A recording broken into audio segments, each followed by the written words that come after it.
மக்களை இந்த காட்சியை பார்த்த பிறகு என் கண்ணெல்லாம் ரொம்ப கலங்கிடுச்சு மக்களை. ஏன்னா அழுகையா வந்துருச்சு. ஏன்னா இந்த தென்னை மரம் ஹைட்டை பாத்தீங்களா, இது வளர்றதுக்கு எப்படி ஒரு 25 வருஷத்துக்கு மேல இருக்கும். என்னோட வயசுக்கு மேலதான் இருக்கும் அந்த தென்னை மரத்து வயசு.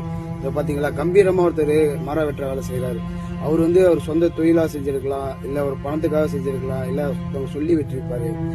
நீங்க வெட்டுங்க இல்லைன்னு சொல்ல, அந்த மரத்தை இருக்கிற இடத்துல கையெழுத்து கேட்டுக்கிறேன். இந்த மரம் வெட்டுற தொழிலாளர்களுக்கு எல்லாருக்கும் நான் கையெழுத்து கும்பிட்டு கேட்டுக்கிறேன். நான் என்ன சொல்றேன்னா, நீங்க ஒரு மரம் வெட்டுறீங்க, ஒருத்தவங்க சொல்லி வெட்டிருப்பீங்க, இல்ல உங்க சொந்த மரமா இருக்கும் அதனால வெட்டிருப்பீங்க, இல்ல அடுத்தவங்களுக்காகவும் வெட்டிருப்பீங்க, ஒரு இடையூறா இருக்குதுன்னு வெட்டிருப்பீங்க. இல்லைன்னு சொல்ல, அது உங்களோட தொழில். அது நீங்க மரம் வெட்டுறது உங்களோட தொழில். நீங்க ஒன்றும் சொல்ல, இந்த மரம் வெட்டிட்ட பிறகு அந்த இடத்துலயோ இல்ல அது பக்கத்துலயோ ஒரு மரக்கன்று வைங்க.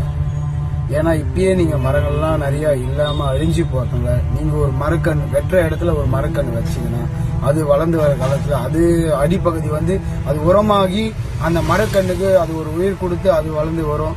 நாளைக்கு அது ஒரு உதவும், நம்மளோட இயற்கை காற்றுக்காக அது உதவும். அதுக்காக நான் சொல்றேன், மரம் வெட்டுற தொழிலாளர் எல்லாருக்கிட்டையும் கேட்டுக்கிறேன், வெட்டுற இடத்துல ஒரே ஒரு மரக்கண் செடி மொட்டை வைங்க. நான் எது கேட்கல, ஒரே ஒரு மரக்கண்.